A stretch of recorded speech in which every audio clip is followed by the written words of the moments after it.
ഓം നമോ ഭഗവതേ വാസുദേവായ. ഓം പാർത്ഥായ പ്രതിബോധിതാം ഭഗവതാ നാരായണേന സ്വയം വ്യാസേന ഗ്രഥിതാം പുരാണമുനിന മധ്യേ മഹാഭാരതം അദ്വൈതാമൃതവർഷിണീം ഭഗവതീം അഷ്ടാദശാധ്യായിനീം അംബ त्वमनुसन्दधामि भगवद्गीते भवद्वेषिणीं नमोऽस्तु ते व्यासविशालबुद्धे पुल्लारविन्दायतपत्रनेत्र येन त्वया भारततैलपूर्ण प्रज्वालितो ज्ञानमयप्रदीपक प्रपन्नपारिजाताय स्तोत्रवैत्रेकपाणये ज्ञानमुद्राय कृष्णाय गीतामृतो दुहे नमः।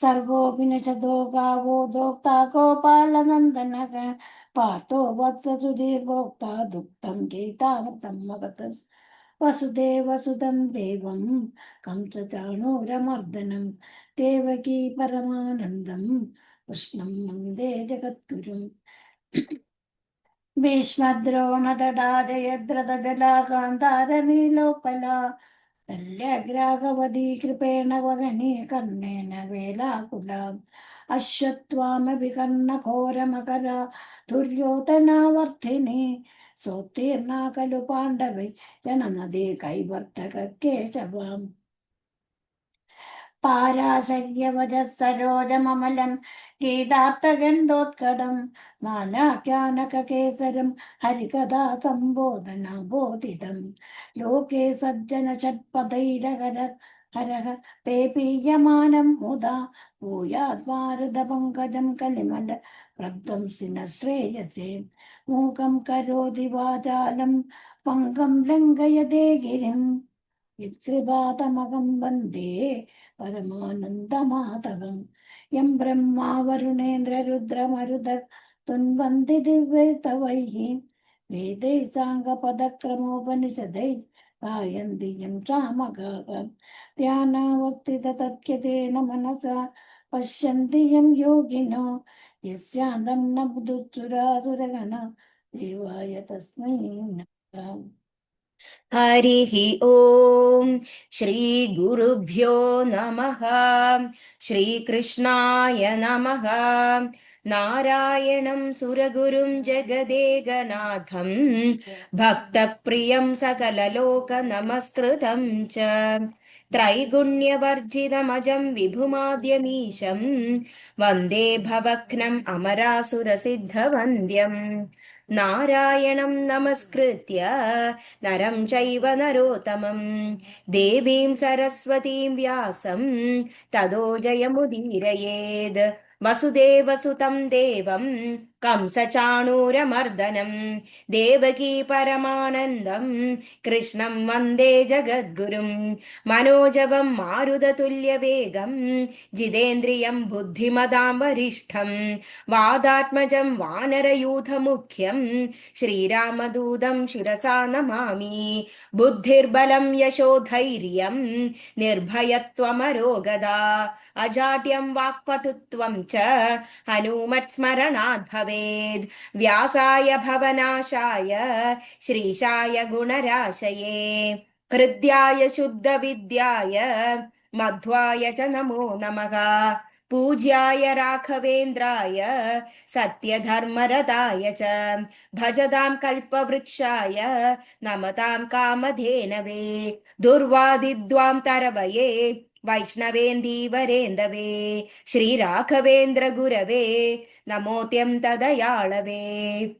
श्रीकृष्णपूजित पूजार्पितचित्तवृत्तिं विरक्तचूडामणिमिन्दुशान्तम् अनन्तसद्भक्तप्रियं ममापि सुगुणेन्द्रतीर्थं परमाश्रितोऽहम्। ॐ श्री परमात्मने नमः। अथ एकादशोऽध्यायः विश्वरूपदर्शनयोगः। अर्जुन उवाच मदनुग्रहाय परमं विद्युमध्यात्मसंस्थितं यत्त्वयोक्तं वदस्तेन मोहोऽयं विगतो मम। भवाप्ययौ हि भूतानां श्रुतौ विस्तरशो मया तत्त्वः कमलतपत्राक्ष महात्म्यमपि चाव्ययम्। एवमेतत् यदात्त त्वमात्मानं परमेश्वर द्रष्टुमिच्छामि ते रूपम् ऐश्वर्यं पुरुषोत्तम। मन्यसे यदि तच्छक्यं मया द्रष्टुमिति प्रभो योगेश्वर ततो मे त्वं दर्शयात्मानमव्ययम्। श्री भगवान् पश्य मे पार्थरूपाणि तदशोदसहस्रशः नानाविधानि दिव्यानि वर्णाकृतीनि च। पश्यादित्यान्वसुरुद्रान् अश्विनौ मरुदस्तथा बहून्यदृष्टपूर्वाणि पश्याश्चर्याणि भारत। इहैकस्थं जगत् कृष्णं पश्याद्यत् सचराचरं मम देहे गूढाकेशे यच्चान्यद् द्रष्टुमिच्छसि। न तु मां शक्यसे द्रष्टुम् अनेनैव स्वचक्षुषा दिव्यं ददामि ते चक्षुः पश्य मे योगमैश्वरम्। सञ्जय उवाच एवमुक्त्वा ततो राजन् महायोगेश्वरो हरिः दर्शयामास पार्थाय परमं रूपमैश्वर्यम्। अनेकवक्त्रनयनम् अनेकाद्भुतदर्शनम् अनेकदिव्याभरणम् दिव्यानेकोद्यतायुधम्। दिव्यमाल्याम्बरधरं दिव्यगन्धानुलेपनं सर्वाश्चर्यमयं देवम् आनन्दं विश्वतोमुखम्। दिवि सूर्यसहस्रस्य भवेद्युगपदुद्धिदहद्दिदा यदि भासदृशी सा स्यात् भासस्तस्य महात्मनः। तत्रैकस्तं जगत् कृष्णं प्रविभक्तम् अनेकदाम् अपश्य देवदेवस्य शरीरे पाण्डवस्तदा। ततः स विस्मयाविष्टः हृष्टरोमा धनञ्जयः प्रणम्य शिरसा देवम् कृताञ्जलिरभाषत। अर्जुन उवाच पश्यामि देवां तव देवदेहे सर्वां तत् प्राणमीशं कमलासनस्थ ऋषिं च सर्वानुरग च दिव्यान्। अनेकबाहूदरवक्त्रनेत्रम् पश्यामि त्वां सर्वतोऽनन्तरूपम् नान्तं न मध्यं न पुनस्तवादिं पश्यामि विश्वेश्वर विश्वरूप। किरीटिनं गिरिनं चक्रणं च तेजोराशिं सर्वतो दीप्तिमन्तं पश्यामि त्वां दुर्निरीच्यं समन्तात् तीर्थानालर्कद्दुतिमप्रमेयम्। त्वमक्षरं परमं वेदितव्यं त्वमस्य विश्वस्य परं निधानं त्वमव्ययः शाश्वतधर्मगोप्ता सनातनस्त्वं पुरुषो मदो मे। अनादिमध्यान्तमनन्तवीर्यम् अनन्तभागं शशिसूर्यनेत्रं पश्यामि त्वां सुदासवक्त्रं स्वतेजसा विश्वमिदं तपन्तम्। ध्या वा पृथिव्योरिदमन्तरं हि व्याप्तं त्वय्यैकेन दिशश्च सर्वाः दृष्ट्वाद्भुतं रूपमुग्रं तवेदं लोकत्रयं प्रविधिदं महात्मन्। अमेहि त्वां शूरसङ्गा विशन्ति केचिद्भीता प्राञ्जलयो गुणन् महर्षि सिद्धसङ्काः तुवन्ति त्वां तुदिभिः पुष्कलाभिः। रुद्रादित्या वसवो ये च साध्याः विश्वेश्विनौ मरुदश्चोष्मपाश्च गन्धर्वयक्षासुरसिद्धसङ्घाः वीक्षन्ते त्वां विस्मिताश्चैव सर्वे। रूपं महत्ते बहुवक्त्रनेत्रं महाबाहो बहुबाहुरुपादं तरं दंष्टाकराळं दृष्ट्वा लोका प्रव्यथितास्ततताहम्। नभस्पृशं दीप्तमनेकवर्णं व्याताननं दीप्तविशालनेत्रं दृष्ट्वा हि त्वां प्रव्यक्ति तान्तरात्मा धृतिं न विन्दामि शमं च विष्णो।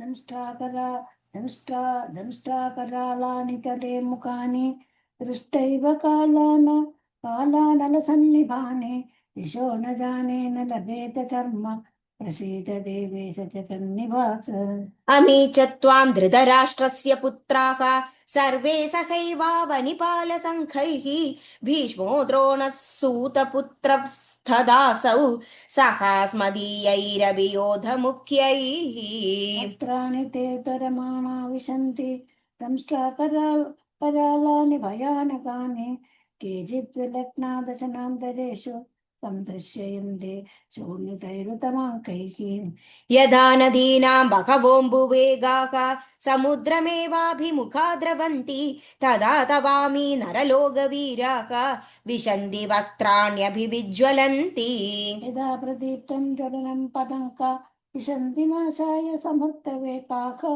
तदैव नाशाय विशन्ति लोका तवापि वक्त्राणि समृद्धवेकाः लेलिह्यसे ग्रसमानसमन्तात् लोकान् समग्रान् वदनैर्ज्वलद्भिः तेजोभिरापूर्य जगत्समग्रं भासस्तवोग्राः पतन् पतन् पत पत पद प्रतपन्ति विष्णो आख्याहि मे को भगवान् उग्ररूपो नमोऽस्तु ते देववर प्रसीद विज्ञातुमिच्छामि भवन्तमाद्यं न हि प्रजानामि तव प्रवृत्तिम् श्रीभगवानुवाच कालोऽस्मि लोकक्षयकृत् प्रवृद्धः लोकान् समार्कीतुमिह प्रवृत्तः ऋतेऽपि त्वा न भविष्यन्ति सर्वे एव स्थिताः प्रत्यनिकेषु योधाः तस्मात् त्वमुत्तिष्ठ यशो लभस्व जित्वा शत्रून् भुङ्क्ष्व राज्यं समृद्धं मयैवैते निगता पूर्वम् एव निमित्तमात्रं भव सव्यसाचिन् द्रोणं च भीष्मं च जयद्रथं च कर्णं तथान्यानपि योधवीरान् मया हतांस्त्वं जहिमां व्यधिष्ठाः युध्यस्व चेतासि रणे सपत्नान् सञ्जय उवाच एतत् श्रुत्वा वचनं केशवस्य कृताञ्जलिर्वेपमानकिरीटी नमस्कृत्वा भूय एवाह कृष्णं सगत्यदम्बीदविदः प्रणम्य अर्जुन उवाच स्थाने ऋषिकेश तव प्रकृत्या जगत्प्रहृष्यन्त्यनुरज्यते च राक्षांसि भीदानि दिशो द्रवन्ति सर्वे नमस्यन्ति च सिद्धसङ्घाः तस्मात् तेन नमयते व्याधिकर्त्रे अनन्तदेवे च जगन्निवास त्वमक्षरं सदसत्तत्परं यत् त्वमादिदेवः पुरुषः पुराणः त्वमस्य विश्वस्य परं निधानं वेतासि वेद्यं च परं च धाम त्वया तदं विश्वमनन्तरूप वायुर्यं प्रजापतिस्तं पितामहश्च नमो नमस्ते तु सहस्रकृतकृत्वः पुनश्च भूयोऽपि नमो नमस्ते नमः पुरस्तादपृष्ठस्तस्ते नमोऽस्तु ते सर्वद एव सर्व अनन्तवीर्यामिदविक्रमस्त्वं सर्वं समाप्नोषि ततोऽसि सर्वः तकेति मत्वा प्रसभं युयुक्तं हे कृष्ण हे यादव हे सखेति अजानदानगिमानन्तवेदं मया प्रमादात् प्रणयेन वापि यच्चापहासार्थमसत्कृतोऽसि विहारशय्यासनभोजनेषु एकोऽथवाप्यच्युतस्म समक्षं तक्षामये त्वामहमप्रमेयम् विदासि लोकस्य चराचरस्य त्वमस्य पूज्यश्च गुरुर्गरीयान् न त्वत्समोऽस्त्यभ्यधिकदोऽन्यो लोकत्रयोऽप्यप्रतिमप्रभाव तस्मात् प्रणम्य प्रणिधाय कायं प्रसादये त्वामहमीशमीड्यं पितेव पुत्रस्य सखेव सख्युः प्रियः प्रियायार्हसि देव सोढुम् अदृष्टपूर्वं भयेन च प्रव्यदिदं मनो मे तदेव मे दर्शय देवरूपं प्रसीद देवेश जगन्निवास किरीटिनं गदिनं चक्रहस्तम् इच्छामि त्वां द्रष्टुमहं तथैव तेनैव रूपेण चतुर्भुजेन सहस्रबाहो भव विश्वमूर्ते भगवान् मया प्रसन्नेन तव रूपं परं दर्शितमात्मयोगात् तेजोमयं विश्वमनन्तमाद्यं यन्मे त्वदन्येन न दृष्टपूर्वम् न वेदयज्ञाद्ययनैन दानैः न च क्रियाभिर्न तपोभिरुग्रैः एवं रूपशक्य अहं नृलोके द्रष्टुं त्वज्ञेन कुरु प्रवीर। माते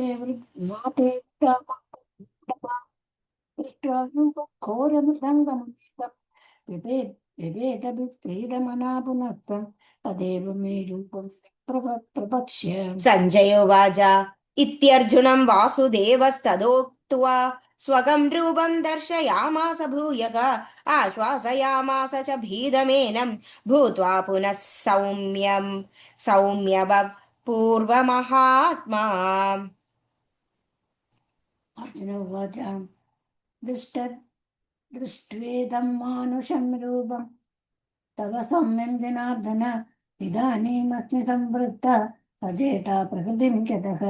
श्रीभगवानुवाच सुदुर्दर्शमिदं रूपं दृष्टवानसि यन्मम देवा अप्यस्य रूपस्य नित्यं दर्शनकाङ्क्षिणः। नाहं वेदैर्न तपसा न दानेन न सिद्धिया शक्य एवं विदो द्रष्टुं दृष्टवानसि मां पिता। भक्त्या त्वनन्यया शक्यः अहमेवं विधोऽर्जुन ज्ञातुं द्रष्टुं च तत्त्वेन प्रवेष्टुं च परन्तप। मत्कर्म कृन्मत् परमो मद्भक्तसङ्गवर्जितः निर्वैर सर्वभूतेषु यः सत् मामेदि पाण्डव। ॐ तत्सदिति श्रीमद्भगवद्गीतासु उपनिषत्सु ब्रह्मविद्यायां योगशास्त्रे श्रीकृष्णार्जुनसंवादे विश्वरूपदर्शनयोगो नाम एकादशोऽध्यायः। ॐ पूर्णमदः पूर्णमिदं पूर्णात् पूर्णमुदच्यते पूर्णस्य पूर्णमादाय पूर्णमेवावशिष्यते। ॐ शान्ति शान्ति शान्तिः। हरिः ॐ श्रीगुरुभ्यो नमः। हरिः ॐ श्रीकृष्णार्पणमस्तु।